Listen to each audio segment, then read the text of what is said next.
Nah, ketika ditanya pengakuan developer seperti malware di hack seperti itu, ini dusting attack. Nah, ketika kami menanyakan, tenang, saya akan lapor malam ini ke polisi. Sampai saat ini mana? Tidak ada pembuktian. Jadi seolah kami ya, saya terutama ya, saya pikirkan pasti secara manusia ini seperti maling tidak mungkin karena ada pembuktian di situ. Apalagi tidak ada penjelasan di grupnya, misalkan alurnya, ini alurnya seperti ada. Jadi seperti direkam begitu saja, bisa aja dia terlihat dia maling ketika ketahuan.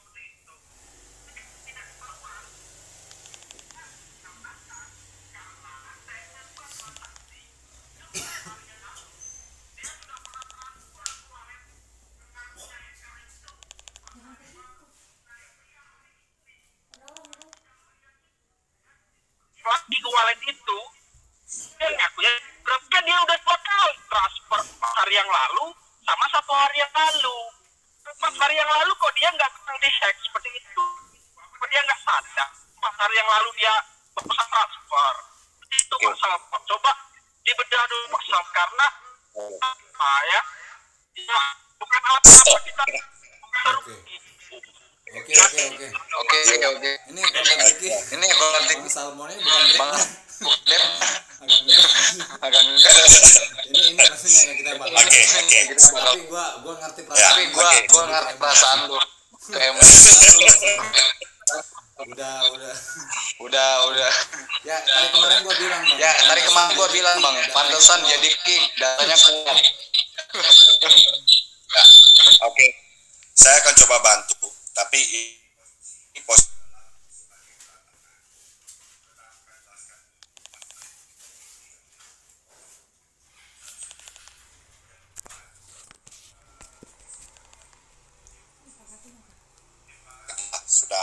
sudah bertanya sama saya dan juga minta untuk melacak transaksi dan mengajak bagaimana sih melacak transaksi ya, kurang lebih seperti itu. Jadi ini permintaan dari teman-teman semua ya, kita diskusi aja. Jalan tengah seperti pertama ya kan, fundraising itu penjualan dari pre-sale. Penjualan dari pre-sale ini artinya duit teman-teman atau duit investor ini dimasukkan di situ. Juga memperdayakan kepada devnya. Seperti itu untuk dikelola, untuk mengembangkan proyeknya. Itu dulu satu.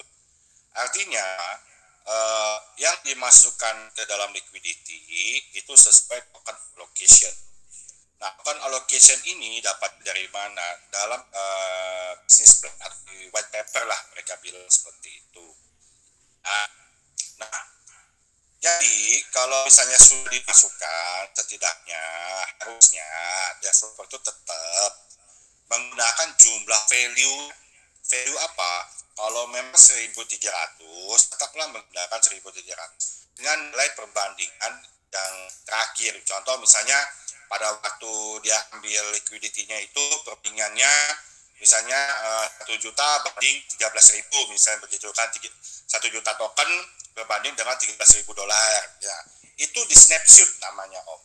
Jadi semuanya wallet holder kalau pindah SC ya, itu di snapshot semua. Jadi tahu isi tokennya berapa, jumlahnya berapa ya kan.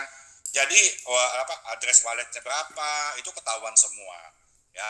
Nah, setelah itu termasuk juga di liquidity, dan itu harus dimulai dengan harga yang sama gitu loh ya. Maka dari itu pada saat pindah XC harusnya jumlah tokennya sama dan jumlah liquidity atau perbandingan itu sama, bisa ditambahkan atau kurangi. Tapi kalau dikurangi artinya ada selisih harga atau ada selisih nilai value yang dimasukkan. Seperti tadi kan ada 3.000 sekian ya. Nah, harusnya perbandingannya tetap sama, selisihnya itu bisa dipertanggungjawabkan. Seperti itu saran saya harusnya gitu loh. Karena ini kan pengaruh sama sirkulasi Nah, sirkulasi token itu berpengaruh terhadap peredaran uang di dalam kalau liquidity jumlah tokennya ada berapa. Saya jumlah token liquidity-nya itu lebih kecil. Nah, berarti kan sirkulasinya lebih kecil. Lebih cepat, lebih pendek. Ya kan, dampak lebih pendek ini ada. Nah, kalau saya jumlah tokennya makin banyak, liquidity-nya makin besar, perbandingannya gampang, itu dampaknya ada.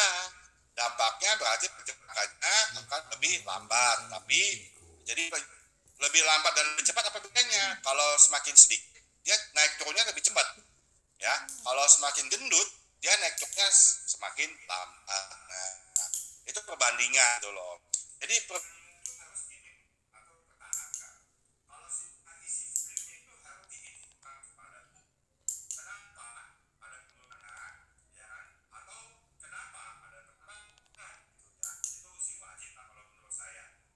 kita etika gitu loh. Terus kedua, masalah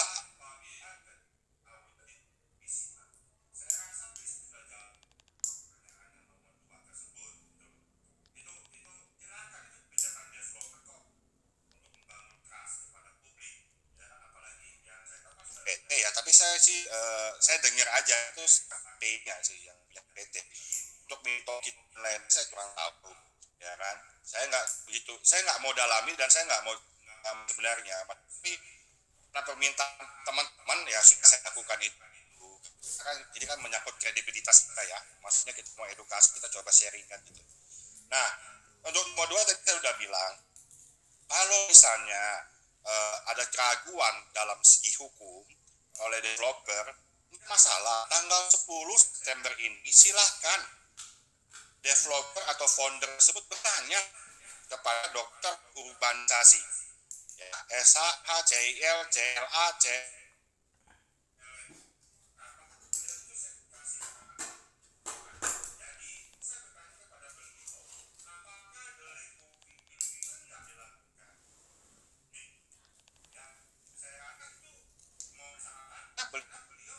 sebagai praktisi hukum itu sulit untuk diajak untuk live gitu, sulit gitu loh.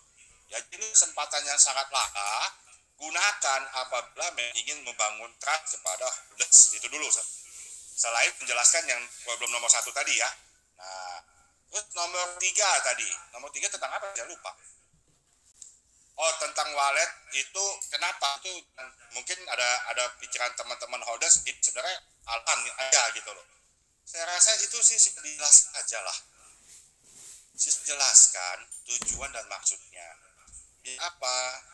Kembali lagi dalam kripto ini ya, kalau kita mau investasi itu kan satu kan percaya. Saya selalu ingatkan kalau kita mau investasi ada 2 yang faktor sangat penting. 1, percaya aslinya atau percaya sama SC-nya. Kalau misalnya dua-duanya kalian percaya, itu bagus. Tapi kalau misalnya kalian tidak percaya keduanya, jangan berinvestasi. Walaupun ya dengan hitungan nanti kamu perihal kamu dapat untung segini-gini. Jangan, karena SC-nya tidak mendukung, project-nya mungkin tak mendukung, terus kemudian kalau misalnya timnya juga tidak doks atau tidak punya keterampilan, masa iya kalian mau investasikan uang kalian ke sana? Itu. Tapi kalau misalnya sudah ada info, ini juga buat teman-teman holders juga boleh bertanya pada Urban tentang kalau misalnya developer tersebut sudah memberikan pengumuman secara publik, terus kemudian untuk berinvestasi, terus kemudian menarik dengan menjanjikan sesuatu, apakah terus kemudian lalai atau misalnya lalai dengan tidak sengaja ataupun dengan sengaja, ada nggak legal standing di situ, ada nggak ilmiah atau deknya di situ. Nah, ini penting. Karena apa? Karena ini screening dan juga untuk menaik kredibilitas Florindo yang terdampak. Karena kita sudah berjuang setengah mati untuk menghilangkan namanya developer, mohon maaf, ya kan, Cibaduy, dan juga ini yang kita sedang berjuang. Kita sedang berjuang benar-benar ini. Ya, teman-teman saya rasa juga, saya sebagai holder juga dan sebagai investor juga ingin sekali teman-teman jangan sampai kenapa-kenapa.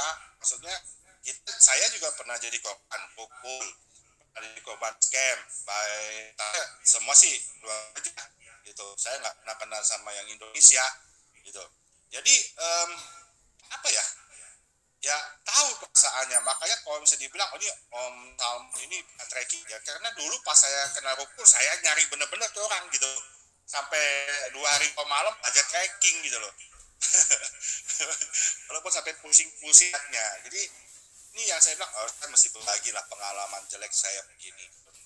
Nah ini juga yang mungkin memberikan Om Dian juga mungkin sebagai korban juga dulu ya, dan juga, jadi kami berani vokal dan juga mau berani juga mengedukasi. Ini harapan saya kepada kedepannya buat teman-teman dev, berani ya kan untuk transparan, berani juga untuk membuka. Kan ada project itu misalnya bagus, kenapa mesti takut atau mundur? Don't be afraid gitu loh. Dan juga saya yakin juga holders Indonesia juga mencari investasi buat masa, ada mid term, ada long term, ada yang trader, itu nggak bisa dihindari sih, itu bisa dihindari gitu. Kalau trader atau pingpong atau apa segala macam nggak bisa dihindari, ya. Kalau nggak bisa dihindari, hadapi. Itu saran saya buat developer Indonesia. Kalau tidak bisa dihindari, dan kalian bisa bikin statement bisa dihindari, hadapi dengan pengetahuan dan keyakinan atas proyek kalian akan, dengan mode pemahaman kalian, dan juga dengan transparansi dan kejelasan.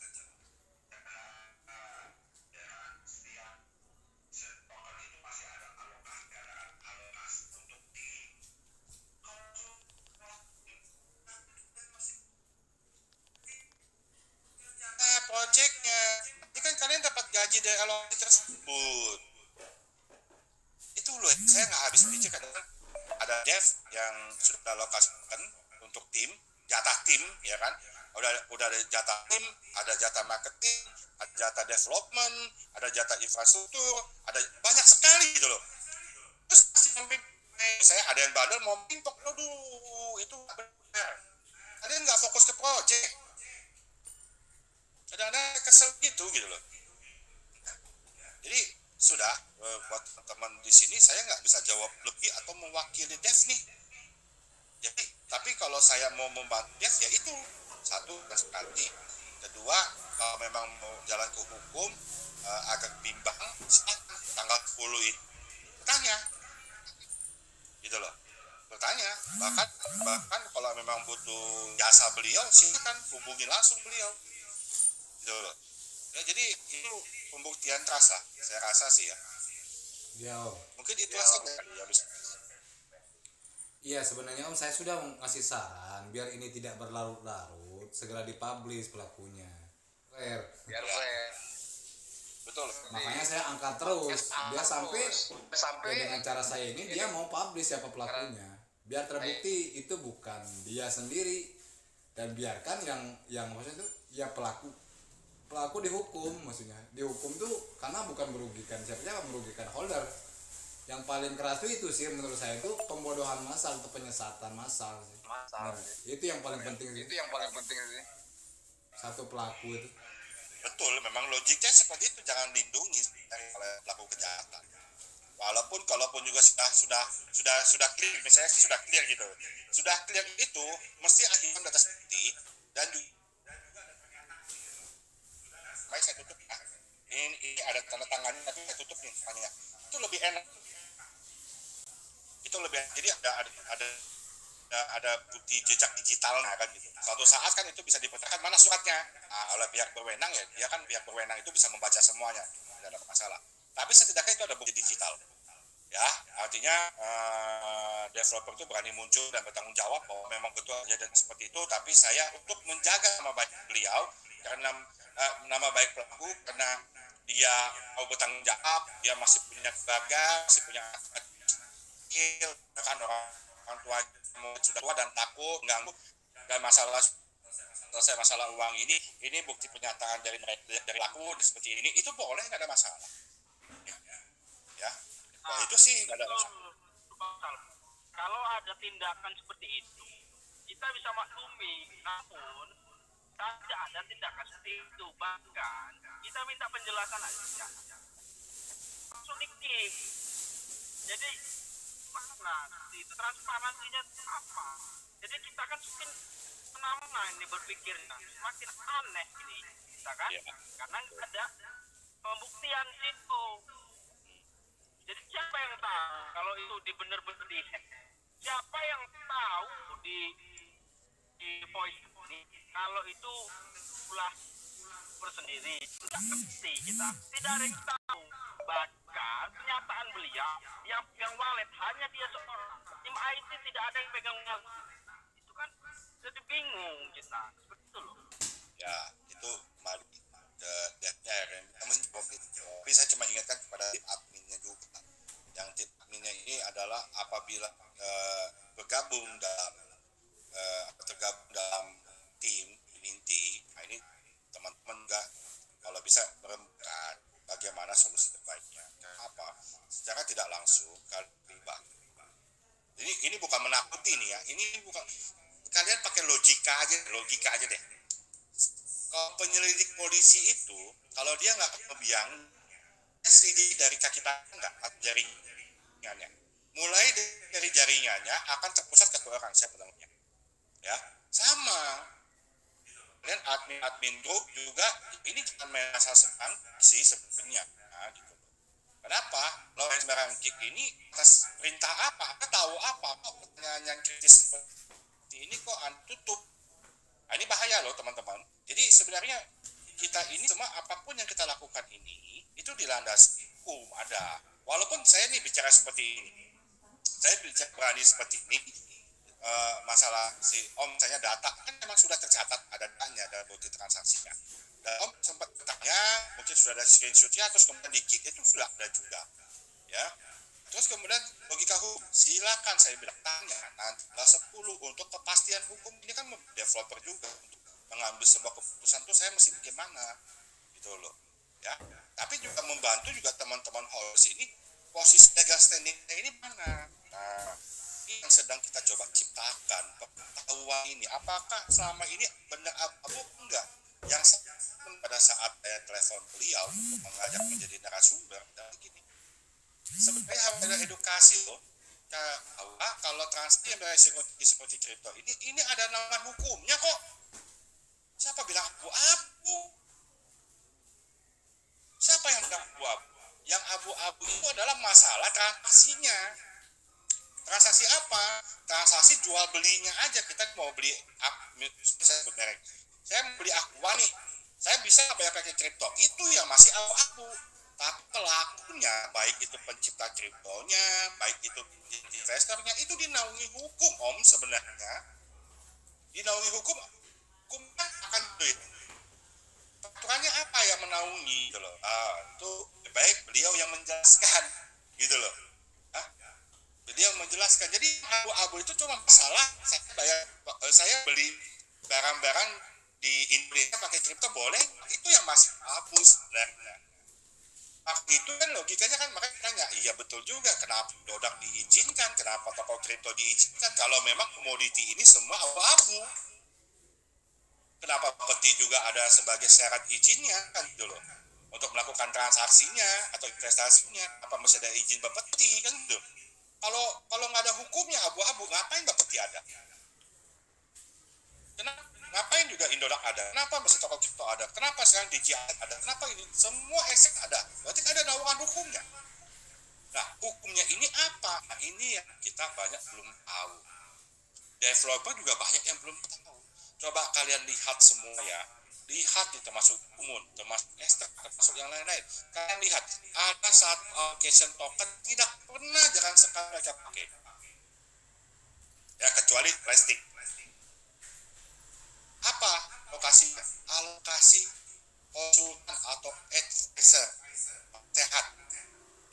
Itu ada penasihat hukum, penasihat bisnis, penasihat teknologi. Aku tambah lagi biasa maksimal 3 kita mau 4 mau 5 bebas kok sisa token allocation-nya aja. Ini yang nggak ada plastik ada tapi ini freelance-nya juga begitu ya. Jadi advisor juga background-nya juga benar di kita titik investasi. Kalau mau bilang saya kan masuknya cuma 100.000, ribet bener, salah. Dengan 100.000 kalian mendapatkan ilmu sangat besar dalam dunia berjangka seperti ini, atau investasi seperti ini. Kemudian kripto ini di Indonesia masih sebiji jagung, ya masih sebiji jagung, jadi masih luas. Kalian tahu sekarang, lebih paham. Nanti dunia kedepannya itu semua sudah namanya blockchain semua. Kalian bisa hidup. Tapi kalau kalian tidak mau tahu sekarang, kalian di masa depannya kalian akan menyesal. Aduh, semestinya gua dulu tuh dengerin, tahu. Ingat tuh zaman digital, internet masuk. Dulu kita nggak peduli.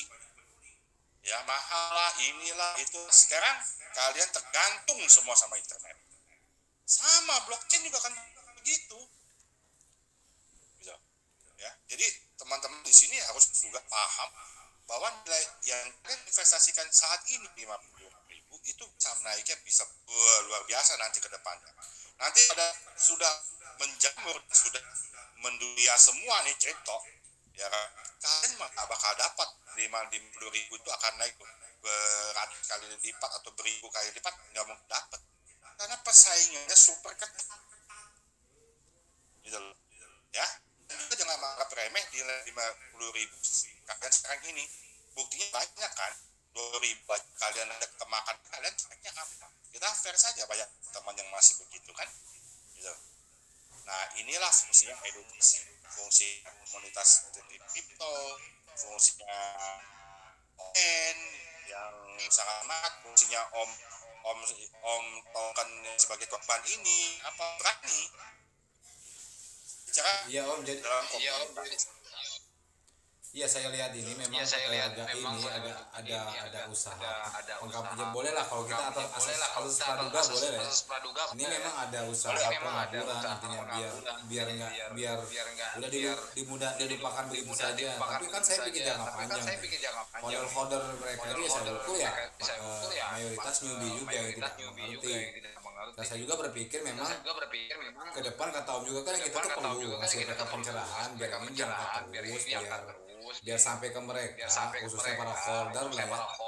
Jadi tinggal ngambil keputusan. Saya pengen sih mereka juga bertanya ke kedeknya kenapa nggak segera diberesin.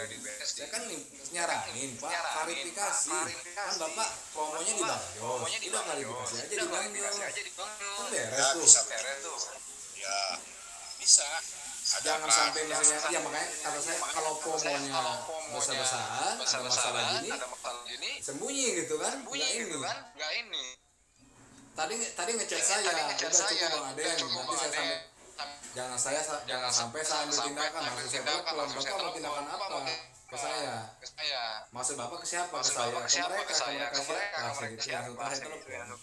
Ya saya lihat retorikanya menakut-nakuti, dikiranya kita nggak pakai data. Kita bukan anak kecil gitu sebenarnya. Kayak Om Korban Toki ini kan basis data dan dikik gitu. Makanya dia pantas. Saya rasa mungkin ada salah satu tim dev ini disaran saya yang terbaik seperti ini. Iya, disarankan.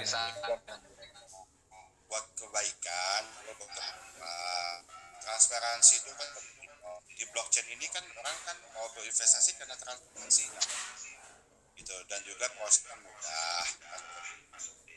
Trust ini kan terbentuk karena ada edukasi dari pihak developer biar mempercayai saya dan kalian percaya uang kalian saya kelola, kan seperti itu dulu nih. Nah apabila ada pengelolaan yang salah, mismanagement, kalian kan bisa informasikan kan seperti itu. Artinya di sini yang bertanya holders, bertanya adalah yang pemilik tahun juga gitu, yang berinvestasi kepada kalian. Investornya gitu maksudnya. Jadi kalau misalnya jadi sebuah jadi kalau misalnya dalam perusahaan itu ya itu pemegang saham. Jajaran pemegang saham ini kalau bertanya ya harusnya bisa dijelaskan oleh sebuah perusahaan gitu. Nah, tapi kalau emang ngomong kalau ambil tindakan, saya juga bingung maksud mana ambil tindak. Janganlah. Om dia juga nggak usah itu juga, maksud kalau ditangkapin mungkin sedang meramu atau kampung, atau saya bisa aja pengumuman, oke kami akan umumkan, tapi kan beri waktu kami untuk memberikan sebuah pengumuman. Ya bisa. Gitu loh. Ya Berikan bisa, waktu bisa kami kayak gitu. sudah itu. Ya kan? Itu lebih. Jadi saya nggak terima itu. Justru yang disalahkan ini para holder yang kayak korban ini. Padahal pelakunya dia tahu. Kan itu logikanya terbalik. Ini kan korban. Ya. Iya. Kok pelakunya didiemin? Nah ini yang mereka ini yang kayak korban tokin ini yang dijelekin keluar. Hati-hati di luar banyak pudar. Padahal setelah saya terima diskusi, ini mah bukan pudar. Ini main data ini.